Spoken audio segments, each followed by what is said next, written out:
Ибн Таймиядан bir жақшы bir пайда сұраған. Шейхул Ислам Ибн Таймиядан сұраған. Айюхума анфа лил абди ат-тасбих амал истигфар. Адам баласы үшін қайсысы пайдалырақ деді азымна. Истигфар, зикир деп келе отпай. Қайсысы пайдалырақ адам үшін? Тасбих деген ошо субханалла, алхамдулилла, Аллаху акбар. Истигфар деген Алладан кечирим суроо. Аллахым мени кечире көр. Астагфирулла деп. Анан Шейхул Ислам жооп берип атат. Кайсы пайдалуу дегенди кунтуп коюңуздар. Кола ида кана саубу нақи фалбухуру анфа лаху. Мисалдап берип, эгерде сенин кийимиң таза болсо, анда сага атыр жакшыраак дадат.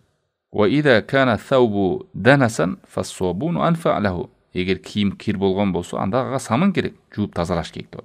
Фа ида канат thiyabu muntasiha, ида канат al-ma'asi fal-istighfar huna binisbati lil-'abdi muqaddam. Кийимиң кир болсо деген сөз адамдын күнөөсү көп болсо деген. Албетте баарыбыздын күнөөбүз бар, бирок күнөөлүү адам үчүн ал адамга көрөк истигфар айтуу керек. Wal jam'u baynaha khayrun wa huwa sunna. Албетте бул экөөнүн жинабы бул жакшы жана сүннөт болот деп.